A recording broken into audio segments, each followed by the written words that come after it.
İş beruvchi rahbarlar ishlatayotgan odamingiz bo'lsin, ishchingiz bo'lsin, vaqtida ularning haqqini, hisobini bering.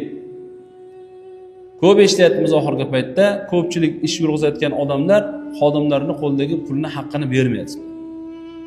Ba'zi xatolari bor, ba'zi ishlari bor, falon bor edi, pismadon bor edi, tugum bor edi. Odamlar chiqyapti, 7 oydan beri oyligimizni ola olmayapmiz, 8 oydan beri oyligimizni ola olmayapmiz, birodarlar. Birovning haqqidan hazar qilishligimiz kerak. Agar ularning aybi nuqsonlari bo'ladigan bo'lsa, chetga olib, tartib bilan tushuntirib, mana shu ishlar xato bo'lgan, mana shu ishlarni to'g'rilashlik kerak deb ularni tartibga chaqirishligimiz kerak. Lekin bu ish ularning haqqini to'laligicha yeb yuborishligimiz uchun sabab bo'lmaydi. Birodarlar, ana shuning uchun ehtiyot bo'laylik. Payg'ambar alayhisolatu vassalom bir ishchi odam, bir xizmatchini ishlatsa, to uni terlagan teri qotmagunicha haqqini bersin deganlar. Bugun odamlar bemalol birovlarning pulini olib, yoniga jamg'arma qilib, usti ishlatadi, boshqa qiladi, ishlatib yuraveradi.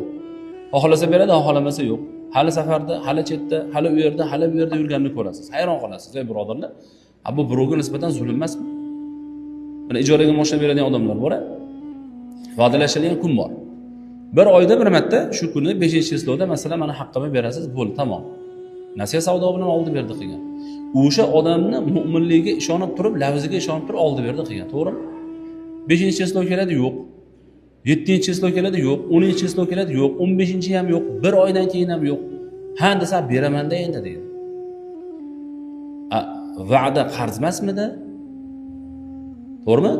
Al-va'datu da'i deymiz-ku, va'da qarz-ku, musulmon odam va'dasiga vafo qilishlik kerak, to'g'rimi? Qandaydir sabablar mayli. Alloh rozi bo'lsin, shunday ijarachilarimiz bor, Alloh rozi bo'lsin ulardan deymiz. 1 oy, 2 oyga o'tib berishadi, bemalol, o'tib qo'yamiz, mayli endi shu. Lekin bu degani tamomila shu odamning pulini bermasdan yeb yurishimiz kerak degani emas. Buni tushunishligimiz kerak.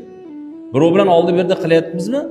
Albatta mana shu oldi-berdi masalasida nima qilishimiz kerak? Odamlarning haqqini ado etishligimiz kerak.